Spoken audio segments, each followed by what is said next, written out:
My name is Soraya. I am the freelance program coordinator here for Finding Faith. My pronouns are she and her. And I think we will jump straight into it by introducing our panel. I'll let them introduce themselves. And then we will have about 4 questions, which will open as a discussion within the panel. And then after that, we will open the floor to questions from yourselves. Okay, thank you. Good afternoon, my name's Trey Hall, and I am a Christian minister, and I work for a particular tradition within Christianity, a Methodist church, as a mission advisor. So I help congregations in the West Midlands think about doing church imaginatively in the 21st century. And I'm also part of a new church that's starting in Birmingham in the city center called New Inclusive Church, which is a church that welcomes everybody, particularly focusing on folks across the sexual orientation and gender identity spectrum as fully, not just welcome, but included and celebrated as expressions of God's creativity. So I live here in Birmingham with my husband, Jonathan, and our dog, Jake, who's a rescue Weimaraner. Good afternoon. My name's Timecode Torkir. I am one of the trustees and one of the imams at Inclusive Mosque Initiative. I came up today from Bristol. A lot of our work for Inclusive Mosque is based in London, but we've done events in Birmingham, Manchester and elsewhere. I'm very happy to be here, and I look forward to hearing from you out there as well, your questions and your opinions this afternoon. Hello everyone, my name is Manjinder.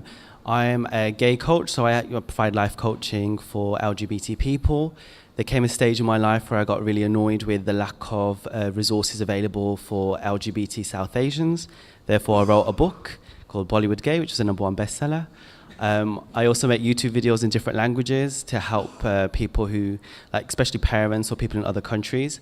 And I'm an activist, so thank you. My name is Mandy Ross. I'm Jewish and I'm a member of Birmingham Progressive Synagogue. I'm a writer and I do lots of community engagement work, including quite a lot of interfaith work, and enjoy finding common ground particularly with women across Muslim and Jewish and Christian networks. And I was going to say that I keep quite quiet, I guess, about my sexuality as a lesbian in that world. It feels as though it's great to make those connections and lots of family connections, but it's harder to make connections about sexuality. So it's great to be part of this group to find out other stuff that's going on. Hi, my name's Catherine Myers, and I belong to the same liberal synagogue that Mandy does, and I'm a lesbian participant in that. I don't know what else to say, really. So yes, I do activism as well, but I'm slightly limited at the moment. But I do take part in stuff. So.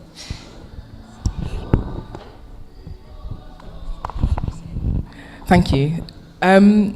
So I guess some of you have touched on it already, but I wanted to maybe ask, and anyone can answer this at first, what do you feel your personal connection is to the LGBT community? Why do you do the work you do, or why do you think that it's important? Anyone want to go? Tamsila, you're looking at me. So I identify as lesbian, and I've been an activist for many years, as a voluntary activist as well as a professional role. I've been fortunate to have parallel careers in engineering, which is my academic background, but also in policy, trying to change social policy around inclusion and intersectionality, around race, gender and sexuality. In fact, I worked in Birmingham for 5 years and love the city. I wish to come back if I can. So my activism had always been around the intersectionality of multiple identities. And I had been trying to involve mosques as part of that work, and I really struggled to try and find mosques that would be open to all these intersections. And so with another colleague of mine who also identifies as queer, we decided, well, mosques aren't going to change, let's not expect them to, and we'll start our own mosque. And part of that mosque was, the idea was starting Inclusive Mosque Initiative. And that inclusion involves inclusion of various gender and sexualities. but it also means inclusion around disability or abilities, around different denominations, different family structures. So for us, inclusion, the buzzword of today, means a whole layer of things, and they're not separate, they are interconnected. The rights and freedom of one group equals the rights and freedom of another. You can't have one group being oppressed without another group suffering too. All our freedoms are valued and they are connected. So the work at Inclusive Mosque is inclusive, literally, of LGBTQI, etc. And it's an ongoing process. We don't feel that we've got the ultimate answer. We recognise as an organisation, as individuals, our learning changes, and we will need to adapt to our circumstances and to the context. So for us, being inclusive is an ongoing process. We haven't got it fixed. It will continue to change, and it should change. It needs to be relevant. So our congregation is as many queer people, as many straight people, as many nationalities and ethnicities as there are Muslims. Islam is a global religion, and there are people from across the world who exist in this country. Different Muslims, different ethnicities, different practices, and that includes sexualities and genders. And that's what my connection is from my work at Inclusive Mosque. I identify as gay and I'm cisgender. Just a quick story. I was not raised in a religious household, so my parents are one of my parents comes from an atheist family, one from a Christian family, but left when he was a teenager, so we just weren't raised as religious kids. And I was the first kid in my family system to go to university, and I was going to be a doctor, and I was reading medicine, and my parents were really, really proud of that. And then I went to uni, and through some relationships with some Christians and a Christian ministry, became a Christian at uni in my first year, which then, that experience of deep self-examination and connecting to God, to the Spirit, helped me come out of the closet as a gay man. And those two experiences together, becoming Christian and becoming gay, sort of changed my whole Excel spreadsheet for life. And so I began wondering if I was supposed to be a doctor, and maybe I wasn't supposed to be a doctor. So I went home. My parents had just gone through a really shitty divorce, and I was like, I have to get you together, I have to tell you something. And I said, I've become a Christian, I've become a homosexual, and I think I'm not going to be a doctor, I think I'm going to study theology and become a minister. And they were like, we did not raise you this way, So I say all that to say that for me, I've been a minister since my early 20s. I went to theology school and then have been serving churches since I was 24. And I have pastored lots of LGBTQ kids, and I have been pastor to lots of parents of LGBTQ children who have experienced through churches and other religious groups hate and humiliation and pain and trauma. And that has to be taken seriously. And that's one of the reasons I'm in the work I'm in. I'm also grateful for a church at that university campus that taught me that to be a human being at full stretch was to be okay with who I was as a sexual person. And so for me, becoming a Christian was a life-saving thing. It sort of, for me, being Christian and being gay kind of intersected each other. And so I've always wanted to create space with the authority and responsibility I have, that our religious communities would be places where we could dive deeply into who we are as human beings, not having to leave our pursuit of the sacred or spirit, but those things would go together. And I don't think that's a uniquely Christian thing. I think it's a human thing. But I'm always wanting to be part of spaces that hold all the pieces and layers of us together. So that's the kind of church that I'm trying to help start here, and I know that's the kind of communities that you all are part of or trying to be part of. So thanks. I never thought I would do LGBT work. I grew up in a household which was very traditional, very conservative. My dad speaks limited English, my mom speaks little or no English. very conservative, a lot of arguments, a lot of like problems in my house. And I found out I was gay probably at the age of, I started going through puberty at 8, and I found out I was gay at 11. So I was very, very young, and I was very, very troubled and confused by it. So for 2 years, I tried to make myself straight every night. I would try to like imagine myself marrying a woman, having that idyllic life that, you know, my mom used to talk about, having a wife who could make round chapatis and have all these kids and go sari shopping with her or whatever. So, but at the age of 13, I decided, you know what, I don't want to ruin someone else's life, and whatever was going to happen with me will happen. So I invested myself fully in education, and I decided I would, you know, move to London, go to university there, and then live my gay life, albeit in silence or covering it up. And I couldn't, when I was in London, I had so many issues, and I couldn't get into a relationship, and I felt very scared and anxious, and I was partying all the time. And then I went through depression. I lived abroad. I've done lots of human rights work, and I was struggling a lot. And I started getting into spirituality, meditating, doing yoga, and trying to connect with that, because I come from a Sikh background, but I didn't know what the religion would say about it. And the community, as I saw it, was very heteronormative and very macho, so it kind of scared me. And the Punjabi culture is also like that, so that's why it took me a lot to come out. You know, I read a blog and it said, you know what, if you want to have a boyfriend, you need to come out. So I was like, what's about being gay if you can't get a boyfriend?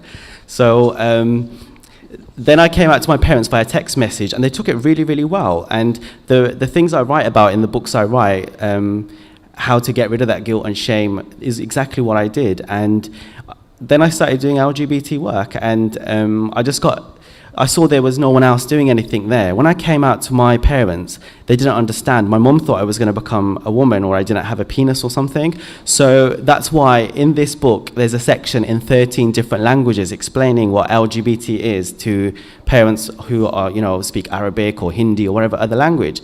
So, yeah, and that's what I do, and it's a privilege. So thank you. Thank you. Well, I was a member of Beit Klal Yisrael, which was, I guess, an equivalent inclusive synagogue in London about 25 years ago, a long time ago. And the rabbi there, Sheila Schulman, who Catherine remembers as well, was a very charismatic person, and who encouraged a lot of members of that synagogue, which I should say was LGBT friendly and inclusive in a wider sense, in the way you've both talked about. She encouraged a lot of young members and not so young members of the synagogue to train to become rabbis. And so within the liberal Jewish tradition now, there are a lot of very progressive rabbis who are radical and leading the communities, often leading communities that are not quite as radical, progressive, as they are themselves, which I think creates an interesting question about leadership in communities. But the other... so I should say that within liberal Judaism, I think there is a very inclusive atmosphere, and certainly I, now in a lesbian relationship again, I feel as though that's not an issue. That's a less positive story, I would guess, in the more mainstream synagogue communities and worlds. But also to say that that synagogue in London is still going, but it's not growing and it's not huge. And I think that's because a lot of the younger generations of lesbian and gay men and across the spectrum are now opting. My cousin, for instance, is a lesbian, and she and her son are members of a mainstream, still a progressive, a reform synagogue. But I think she has found her place in a mainstream synagogue. She doesn't need to go to that inclusive synagogue. And we were saying earlier that I guess that's along the journey, isn't it? That's where we're aiming for. So liberal Judaism has been very... has led the way, has campaigned with the Quakers for same-sex marriage before it became a thing. And in I brought our LJ today, there's news about a new same-sex ketubah, which is a marriage document, a declaration that has been created for same-sex couples. So I feel as though liberal Judaism is doing very well. So.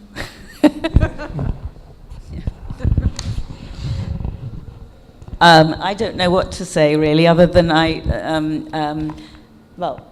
in terms of work, I was a social worker, mental health social worker for many years, but now I don't work anymore. I'm obviously part of the community, and I'll still be part of the community. But sometimes, as everybody feels, I feel like the only gay in the village. It's like every time an LGBT issue comes up, I get an email saying, "Would you like to come along to this? Would you like to come along?" So, oh, why me? Because I'm a lesbian, so I'm here again.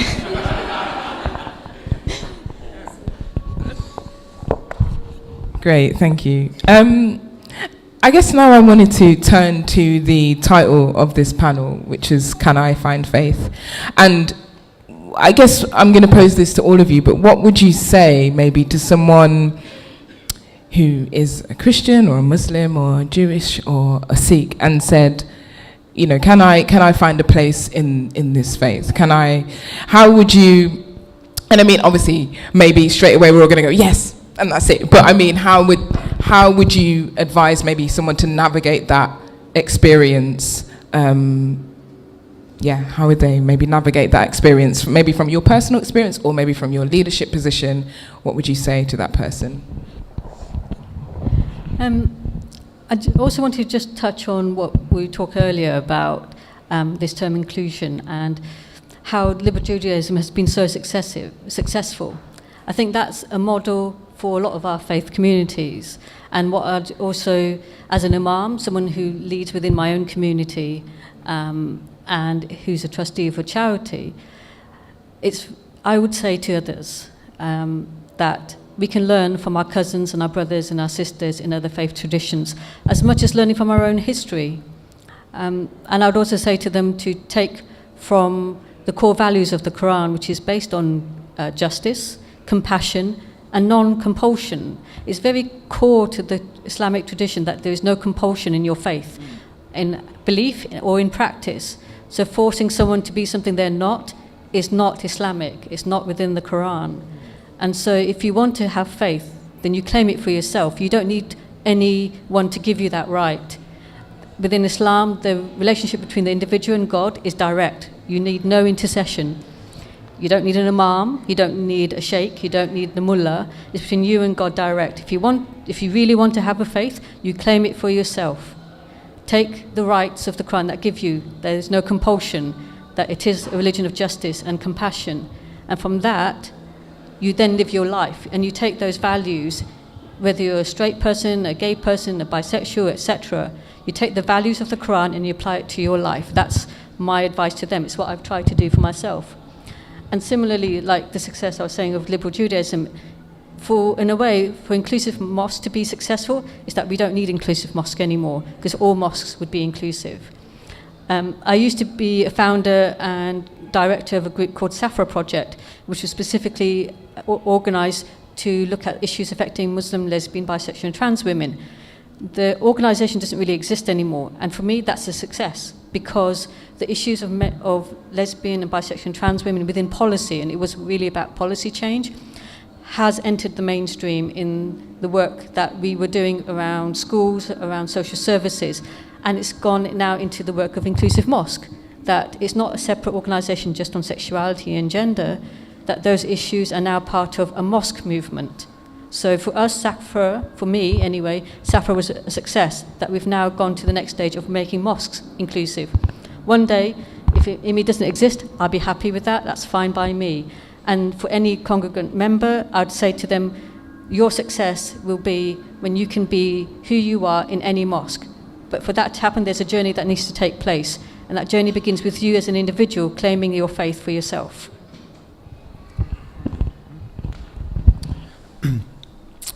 I think, how I would respond to that question would depend on who was asking it. But I think I would say to anyone who was LGBTQ and thinking about finding faith, I think there's something about knowing yourself to be LGBTQ and coming out or being in the stages of coming out, that gives you a real felt sense of what faith is in general, this capacity to actually go into an unknown place, to explore something that will take you into terra non firma. You know, that experience, not talking about religion here, but that experience of saying, I'm gay, I think, and I have to test this out, that to me feels a lot like what faith is, in a sense of sort of risking and finding truth or God or spirit in the midst of that process of testing that new identity out. And so the first thing I'd say is, like, as a gay or lesbian or bisexual transgender person, you may have it easier with faith than a straight person, because you've had, in the sense of access and understanding, kind of connection to God, right?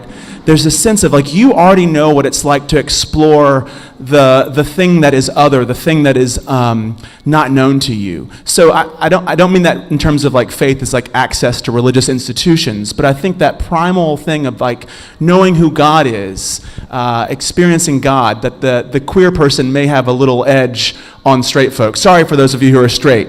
That's just my opinion. In terms of like access to religious institutions, the church, I would say there is no, to the gay or lesbian kid or the bisexual transgender kid, like, there's nothing that can separate you from the love of God, absolutely nothing. And your sexuality or your gender identity is not just a barrier to overcome. It's not that, actually. It is an identity that is very important. And your gift to the church includes your being gay or lesbian or bisexual transgender. It is not something you need to overcome or hide. Like, who God wants you to be, in my opinion, is your full self. And so I really do resonate with the idea of all of our movements sort of toward a place of liberation where maybe, in a sense, these places aren't needed anymore in terms of safe spaces. But I would want to make sure that we take care to preserve the beauty and particularity and weird and wonderfulness of being queer, and that there is an insight into who God is and what religion is and what theology is that I have as a gay person that is important. It's not better than you have as a straight person, but there's a particularity that I think is very important for our religious imagination. And so in terms of social justice and rights, absolutely, I hope one day every church, and may it come quickly, every church is a place where gay and lesbian folks have total access to everything. I believe in that.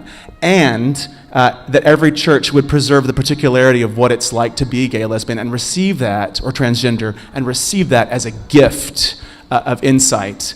So both and. But yeah, be ourselves. Oscar Wilde said, be yourself, all the other selves are taken, right? I think that's operative here too. So I loved the comments that I've made earlier about questioning things and being LGBT. That makes you kind of see things from a different perspective, outside the norm, I guess. And then also to have that own connection with whatever is. And for me, I've gone through so many journeys with religion and spirituality, and I'm even now, thinking about it in different ways still. So growing up as a Sikh person, I didn't know what the religion said about being LGBT, and I didn't even go and research it. I just kind of started to reject it within myself, to step aside from it, because I didn't see any gay people in the Sikh Gurdwara. I didn't hear that it was accepted. It was only marriage between man and woman. And then when I did go to research it, there wasn't any information really there. The marriage sermons talk about two female souls uniting with the male soul of God, which you could say would be two lesbians, but it's metaphorical. So then I turned towards Buddhism, actually, and I even worked with the Tibetan Buddhists in Dharamsala, India, and it was very ritualistic for me, and that's when I became very, very spiritual. And nowadays, I kind of even question that. And I didn't like using the term God because it was very masculine for me, so I started using the word universe. And now I would maybe even say your higher self or whatever there is, So for a person out there, the advice I would give is, which I talk about in my videos and books, is to question things, have an open mind, and to keep growing. And know that there is a place for you. There is a place, and you can create it. And yeah, that's it.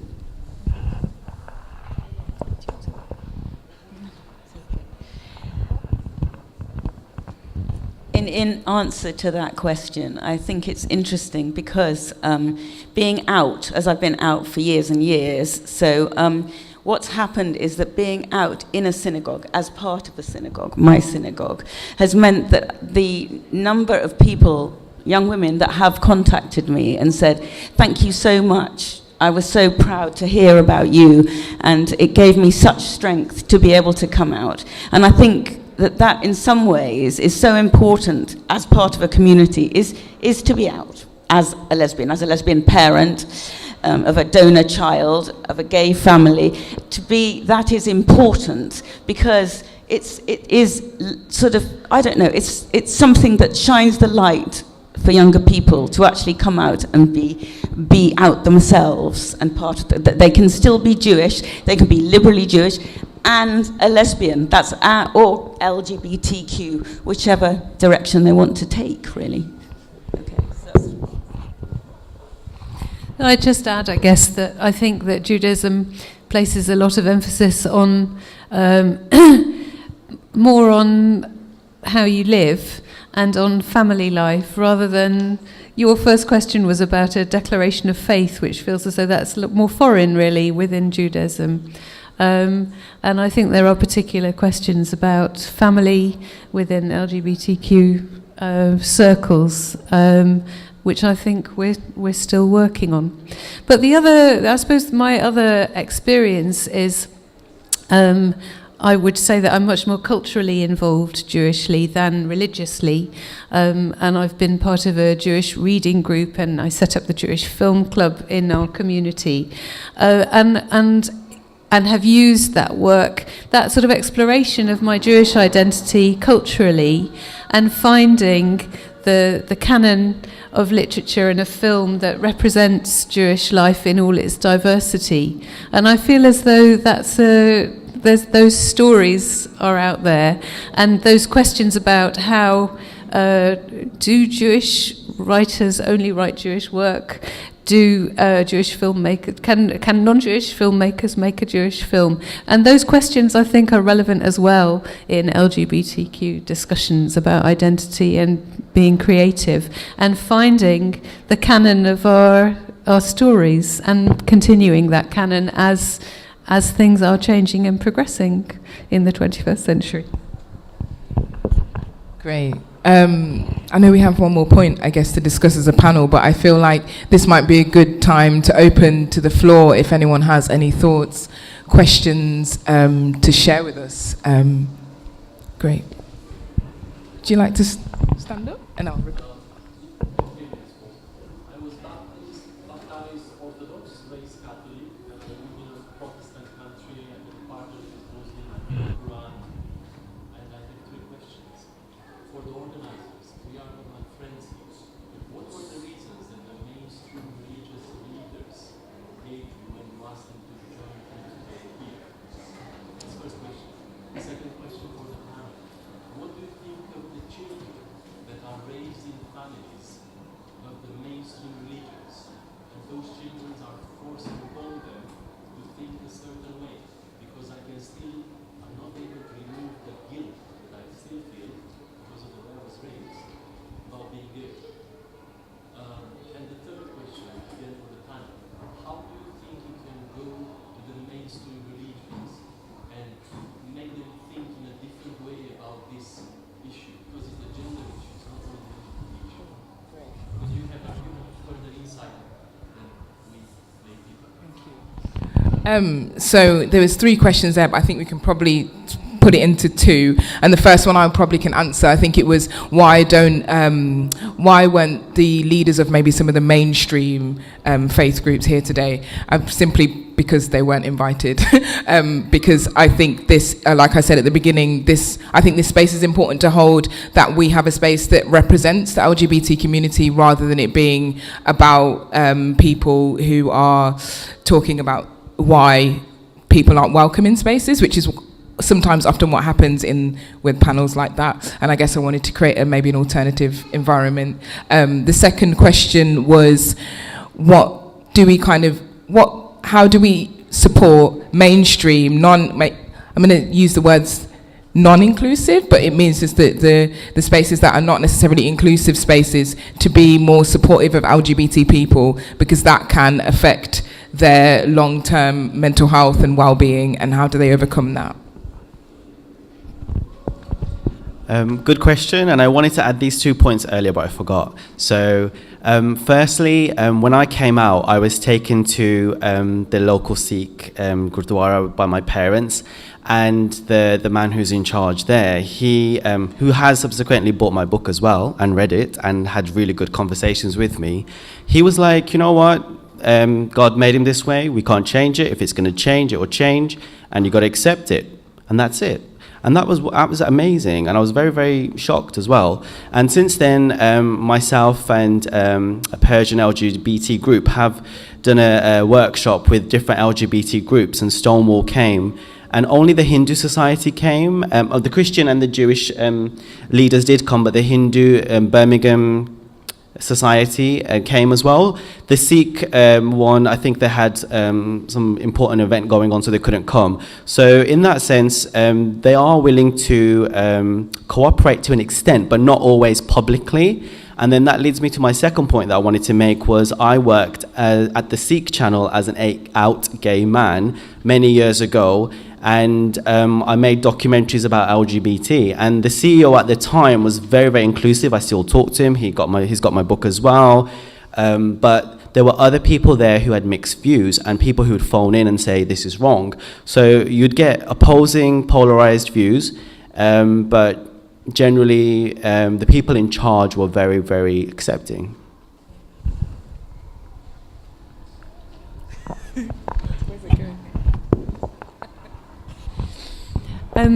I was just going to say that I feel that the fact that the law has given us equal marriage means that the law is leading the way, and we can refer to that. And I suppose it's a task, isn't it, with fundamentalist religion of the far end of any of the religious spectrum. I think it's very much more challenging. But the law gives us rights, and I feel as though that has shifted things for me personally. It feels as though, okay, I don't expect everyone to be completely 100% supportive, but the law shows that we have equal rights, and that's my point, really. I think the mainstream, to say is something separate, or to allude that it's something separate, is a misconception. I was raised by a straight couple. My parents are heterosexual, so I was raised in a mainstream family, but I'm still gay, and I'm still a Muslim. The mainstream isn't separate from us, and the mainstream is constantly shifting. It was the mainstream to be openly and out racist in this country. That is no longer the mainstream. It's now the minority. So the mainstream can and does change as long as we work towards that change. My nephew's growing up in a heterosexual family, but I'm their aunt, and I don't hide my sexuality or my relationships. I am now part of their mainstream. I have a grown-up son who's 26. I've just become a co-parent again last year, and I have a 9-month-old. So I'm now part of mainstream society with 2 kids going through mainstream schools. We don't go to a gay school or a Muslim school. They go to a mainstream school where some of the parents happen to be gay and Muslim, or not, or one or the other. So the mainstream is constantly shifting, and it shifts because we make the effort to. If we don't, then we stay stagnant, and stagnancy rots and decays. So we have to change, either as individuals, or as individuals and as a society. And I think that's true of mosques. Mosques have changed throughout history. Actually, the first mosque at the time of the Prophet, men and women were in the same space. Modern mosques in the UK segregate. So that's changed. The most holiest places for Muslims in terms of mosque spaces in Mecca and Al-Aqsa in Palestine have always been mixed spaces, men and women. Recently, in recent years, there's now been a gender separation. So it can go either way. Change can go towards liberation, or it can go towards oppression. But it will never stay stagnant. It will change again.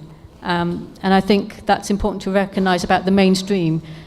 what it is now will not be necessarily the same in 5 or 10 years. But it does require our conscious effort to change that. If we feel there is injustice, my feeling is that I need to be the model for that change. So if I want mosques to change, then I need to showcase it, which is what Inclusive Mosque does. We're not actually trying to change mainstream mosques. We are modelling and showcasing what inclusive mosque can be like. And if other mosques take that on board, fantastic, alhamdulillah. If they don't, that's their choice. But we are part of Inclusive Mosque, is part of the spectrum of existing mosques in the UK.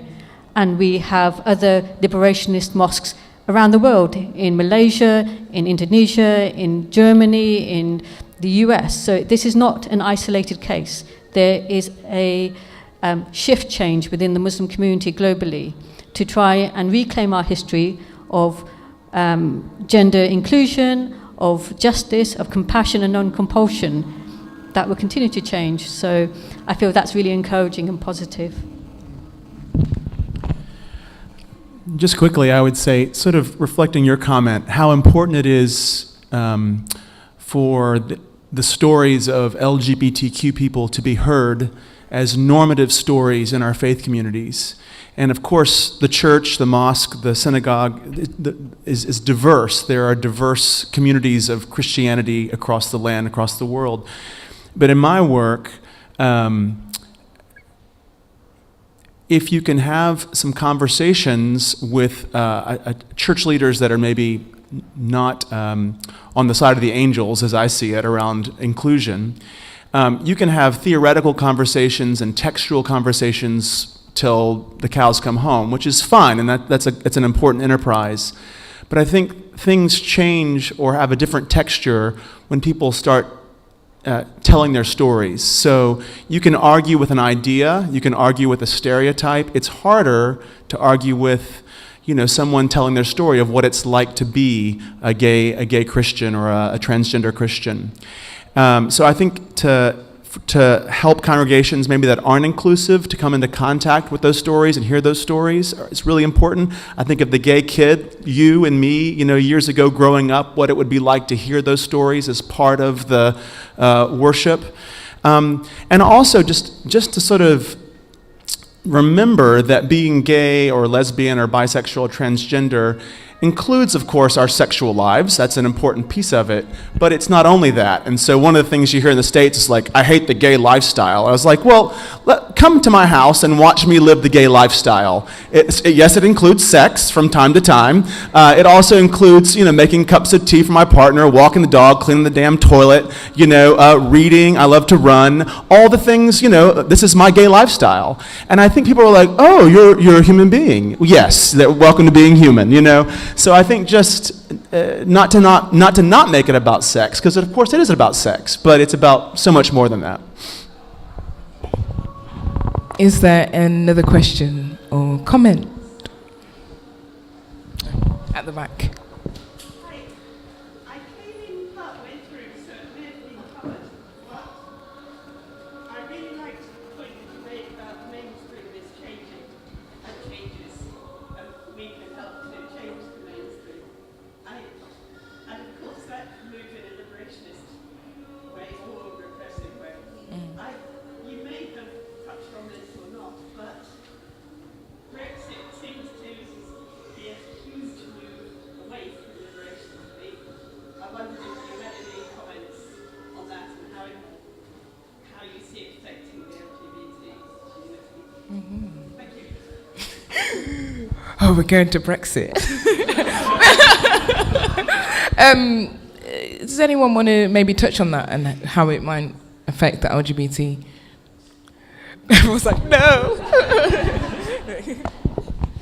Only to say that I was invited to speak as a Jewish person at an anti-racist and anti-Islamophobia gathering, and I said I think we need to find the common grounds and other communities that are also concerned about the rise of hatred after the Brexit vote, and that there is a common vulnerability and a solidarity that we can find together in those groups. And I think there isn't enough of that kind of connecting of the need to stand together and common ground? I think it's difficult within an hour or so to answer all these questions fully. So I will just touch on a few things, and I know I'll omit other things. With Brexit, there's division within our own country about this issue. And we've also caused a greater division between mainland Europe and UK. However, when there is division, people find ways of bridging that division. And as people of faith, we try and build bridges internally within our own communities, but also with other faith communities and non-faith communities. And I think what will happen with Brexit, no one can predict. But what we should bear in mind is that divisions only help the powerful. By coming together across divides is what makes us all stronger as a majority. And Brexit may well be a nucleating agent, something that will actually catalyse more action, more solidarity. You know, the discussions around xenophobia and racism have really come to a fore. And it's also starting to deal with some of the underlying currents that have been building for years and years around mistrust and disillusionment. Because Brexit is based on a foundation not really of Europe and non-Europeans or UK and mainland Europe. It's based on economics. When the UK has been suffering dramatically economically from primarily our recent governments, but it's been a succession of capitalism, is my understanding and belief. It is the seed of division. When you take away people's income, when you reduce the living wage so that the living wage actually doesn't allow you to buy your necessities, to take care of yourself or your family, you need to look for someone to blame. And what politicians, in my view, have done is that they've decided to blame the other, they've decided to blame Europe. When the problems are internal, and for me, as a Muslim who believes in justice, those problems are based on the accumulation of wealth to a minority. Like I said, this is a long discussion. But I do feel that all of these opportunities can be opportunities to organise, to build bridges, to gather activism, both in our own families as well as, you know, mainstream public demonstrations. Just going to see if we have any more questions, just so we get them. And does anyone else got or have this one? My background is actually in education, and I'm formerly a religious education advisor for a couple of authorities in other parts of the country. My faith journey swung from rather evangelical Christianity to liberal Christianity over the years. I'd say probably about 8-9 years ago, I couldn't live with myself anymore, and I had to recognise that my faith had died, so to speak. And ultimately, actually, I gave up on my job as well, because I couldn't reconcile my role as an RE advisor and what's still happening with the faith landscape, schools, etc.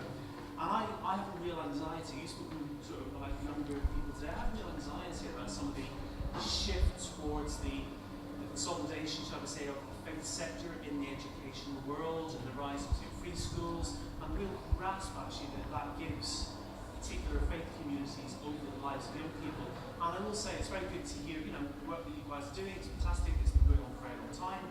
But I see a conservative swing happening in our education sector, and I worry about that. Do you have any thoughts about it? I work in a school as a life coach and a RE and PSHE teacher right now.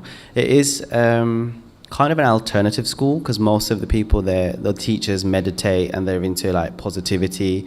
And the kids, we have two types of kids, international like refugees and people who've come from Europe. And then we've got kids who have been kicked out of loads of schools because of behavioural or personal issues.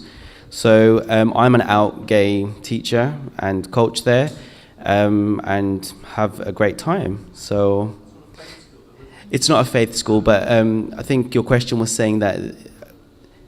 My question was really about the rise and sort of the push towards more faith schools, and the government are more and more committed to giving religious communities, you know, greater control. It's not just Church of England schools, it's more Church of England schools, it's evangelical academies, it's Muslim schools, it's Sikh schools, it's division.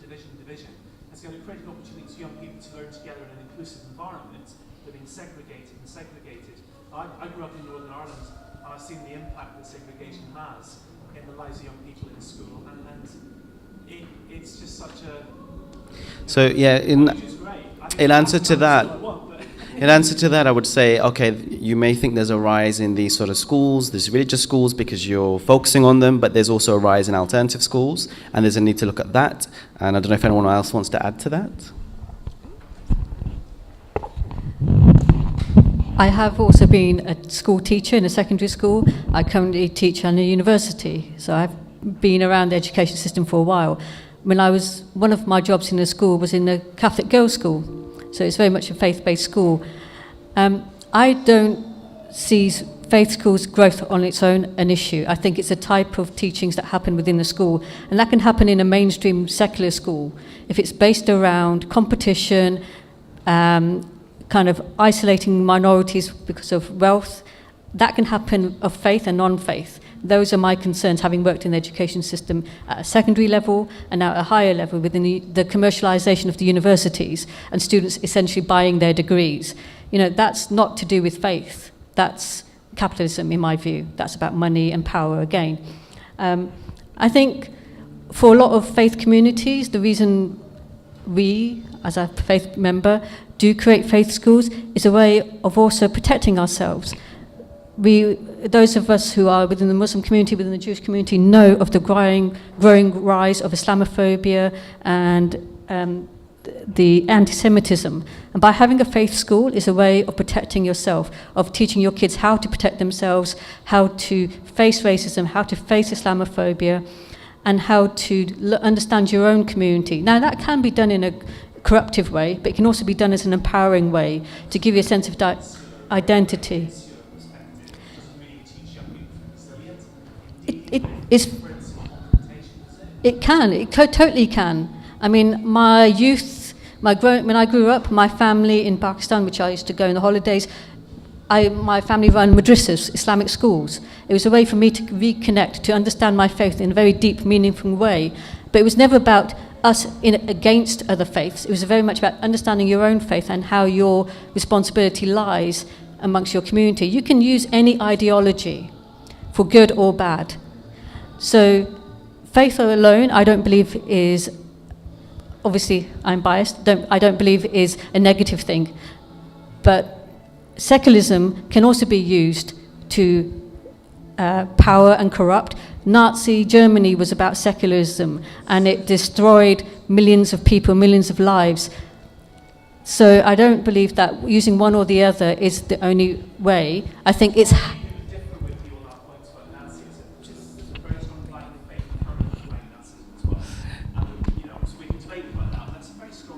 Cool.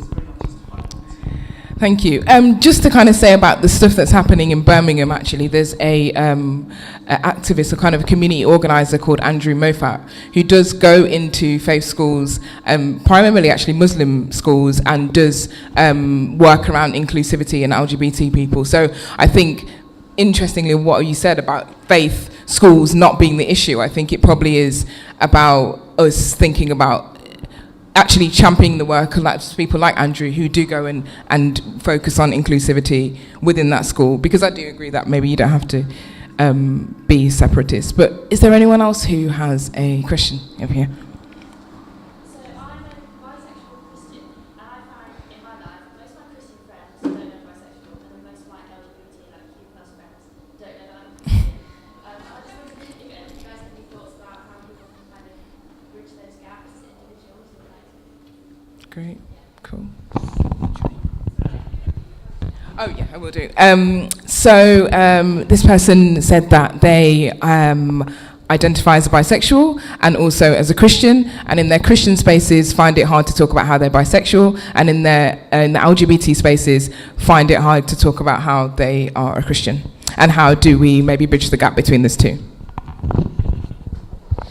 There was an interesting article a couple of years ago in the American press about sort of a similar situation, and she was talking about having to come out Christian to her LGBTQ friends, you know, and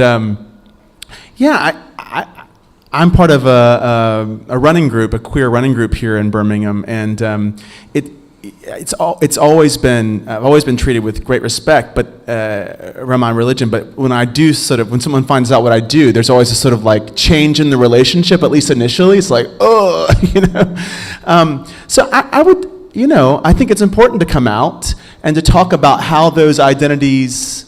For me, I'll say how those identities are connected. Or not. So just to sort of talk about the integration of those two things, not as separate, but influencing each other. But yeah, I'm sure that's a question for other people of other particularities as well, other religious particularities, perhaps.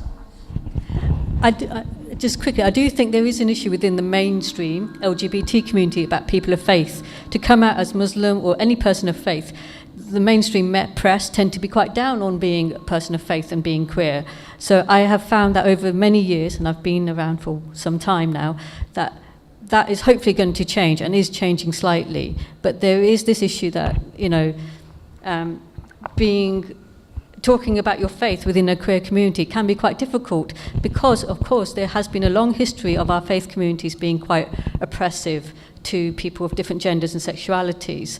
And so there is this kind of almost instinctive reaction, knee-jerk reaction, oh, you're a person of faith, therefore you must hate me, but you're also queer. So how does that work? And it's trying to reconcile that.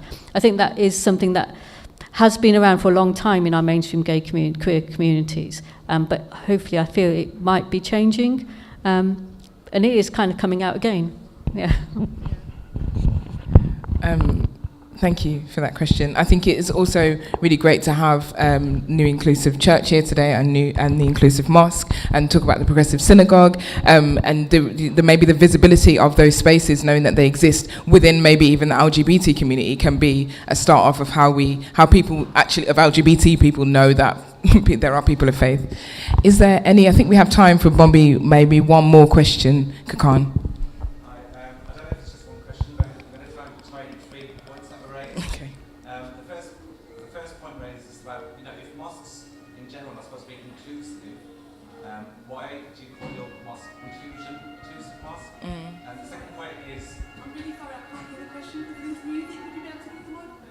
Yeah, I'm going to repeat the question. Yeah, that's fine. And secondly, it's nice that we do have same-sex legislation here in the UK, but it's not transferring very well across the BME communities, right. Unfortunately. Yeah. And the third is, when you talk about Andrew Moffat, I do applaud the work that he does going into pay schools, but I think that there is some kind of division there, because the work that I do, I'm founder of Finding a Voice, which is specifically for South Asian LGBT. But if you approach faith leaders as a gay Muslim man, it's like, we're not interested, attitude. But if you're a white gay person, they'll accept you because it's a sense of other. And I've heard many people say, oh, we accept them because they're a Gora, you know, which is like derogatory. Okay. So how would you specifically, how would you address that particular issue? Cool. Thanks, Kakan. I'm going to kind of tie it in to put one thing together maybe. And I think the thing that maybe was most interesting actually in what you said was about the division of the equal marriage within BME community, BME LGBT communities, and then maybe mainstream white LGBT communities, and why hasn't maybe that translated in the way that we would have hoped it to, and then that in turn having an impact on the way that faith leaders react to LGBT people. So they may be accepting of, say, a white LGBT person if they're a Muslim leader, but if it's a, Pakistani Muslim person who's LGBT, they're not so accepting. Would you, Manjinda or Tamsila, what would you like to? Okay. So a few years ago, I approached the Birmingham LGBT centre, and I asked them, will they be willing to go into community areas, and especially BME community areas, and speak to them, and what can we do? And the answer I got was, we're not going to deal with that. It's up for their communities to rise amongst themselves and bring the change. That's too much of an issue, right? So that's why I started doing the activism I do, and even my parents speak to people of BME communities. And I know we work together sometimes, Kakan, and there is a rise of people from our backgrounds who are speaking up now. And in the past, the issue has been that people have been very scared. You know, they don't want to come in front of cameras or pictures. So there is a need from both sides. Why are they scared? You know, there does seem to be like a thing that comes from the white community, which is like, oh, it's culture and we don't want to penetrate. So there needs to be a two-way process where we're dealing with that. I don't know what else to add. I don't know if anyone else wants to add anything. I was just going to say that I think this kind of event is very important, and I hope it will be written up and publicised. And the British Museum is leading in our city this kind of event. And we're going on to see the exhibition out here. And I really like the fact that the exhibition is linked with the main collection of Bmag and showing, flagging up artworks from the mainstream collection that have LGBT connections. And I guess, you know, we just need more and more of these kinds of events, and they need to be made public so that people can see that there are voices and there is work going on, and that we can talk about this without falling over. Yeah. There is a huge wealth of historical and archived history of queer BME people in the UK. We're just not always aware of it. I've been working this activism for 25 odd years now, and actually the British Museum have archived Sappho Project's work online, so you can look at the social policy changes that we used to do. You know, there have been, the work IMI does is standing on the shoulders of giants. We are not new. We are building on work that's been happening for centuries within the Islamic communities, and we've taken back our history. So this change, as people view it, is actually a reclamation. And how our BME communities in the UK have responded to legislation. Actually, there have been same-sex Muslim marriages for decades before even the legislation came about. There have, you know, this has all existed. It's just maybe not publicised, it's maybe just not on social media, but it has always existed. And it's about us reclaiming our history and learning about our history. Like I said, what IMI is doing is not actually new. We've building on what's been done before. And we've taken interest to learn about our history and what others have done and the struggles that others have gone through.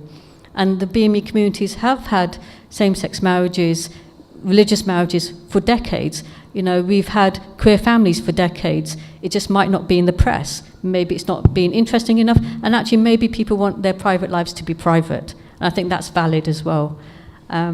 So just because we're not going to the town hall to have our marriages doesn't mean we're not having our marriages, or we're not having families, and we're not having children, or we're not actually going to our mosques and influencing how we teach Quran, because we are also Quran teachers, whether we're out or not. I think it's very important to recognise that being a queer person doesn't mean you have to have that as your primary identity. I'm out as a lesbian, I have no problems with that. But I also respect those who don't want to identify publicly and not have to be out. The term gay and lesbian is actually a new term, even within the Western tradition, since Freud, essentially. But there have always been queer people throughout history, throughout geographies. We don't always use those labels. Labels can be empowering, but they can also be constricting. So, I know my nephew's generation, how many children there can now view themselves as non-binary because they don't want to identify. But I also recognise the importance of being able to identify as a gender, because trans people have fought for that right to transition from one gender to another. It's not about one or the other, it's about having the diversity and the multiplicity. I think that's very important. Thank you. Wow, that's been great. Thank you for everything that you've shared today, and I just want to thank you all for being on this panel, and thank you, audience, for being so amazing and listening, and for your comments and questions. A comment? Yeah, it's not commenting. Cool. I came late, so I'd just love to know how I can keep find you on the web. I'll just think web. The web. The World Wide Web. Okay. Yeah, great. So we're gonna. I'll just pass it around, and then just to say that after this panel, we are going to do a tour of the exhibition led by John. Hey, John. We're going to look at 4 different pieces, and it's going to be kind of everybody's welcome to take part in the discussion, but also we're going to call upon the panel to kind of give their perspectives from a faith perspective on some of the exhibition, because this event is partnership between Finding Faith, which is a programme with the British Museum, and Coming Out, which is an Arts Council collection exhibition. So, yeah, we'll just pass it around so everyone can say who they are and where they come from, how to find you. How to find us online. Okay, so my name's Trey Hall, Hall. You can find me on Facebook, or the church that I'm helping start is called New Inclusive Church, and it's .org.uk. You can find us online. And I've got some little cards here if you're interested. I'm Tamsila Torkir. I am not so much online formally. I'm old school, so I don't have social media, but my organisation, Inclusive Mosque Initiative, if you Google that, there's Facebook, Twitter, the whole lot, and you can find a lot out about the organisation and probably a little bit more about me. My name's Manjinder Sidhu. You can find me on all the social media platforms, including Instagram and YouTube, and my website's myspiritualsoul.com. And my book's Bollywood Gay, so you can, with all those things, you can find me. Cool. I'm Mandy Ross, and I belong to the Liberal Jewish Network. So, what are we called? Liberal Judaism is online. Yes, my name's Catherine Myers, and I'm part of the Liberal Judaism in Birmingham, so the synagogue there. I'm not really online. Great. So I think I'm going to call John over, who might start the tour. Well, introduce the tour. But just to say that again, just to give us a little plug, this event was part of the Finding Faith program, and it's our next event that you might be interested in is on the 12th of February. It's about faith and disability, so we're going to be exploring inclusivity from a different perspective. That's going to be at Think Tank, 5:30 till 7:30. So please do come along to that. We also, you might be interested in this, have a trip to the British Museum on the 4th of February, which is only £15 return, and you also get to go to the exhibition if you wanted to go to the British Museum for a day. So please do check us out. The flyers are on your seat, and yeah, thank you. And thank you to the panel. Can we give them a round of applause?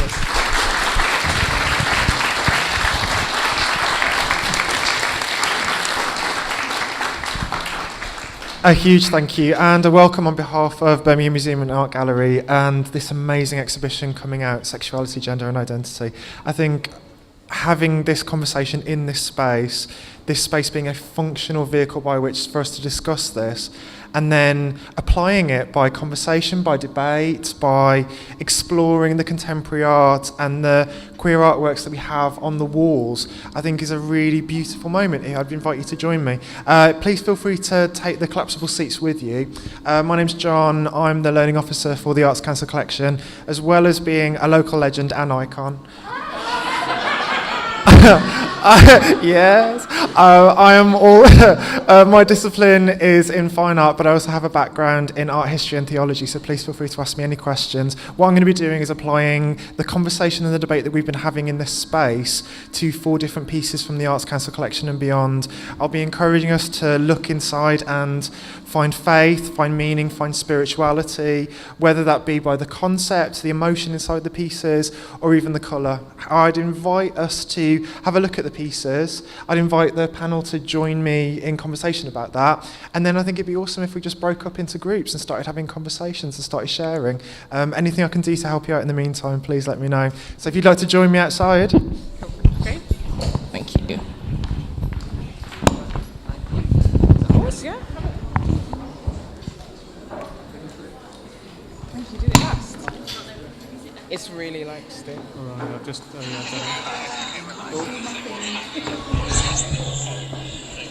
Is it now? Yeah, I've said stop broadcasting. Sorry,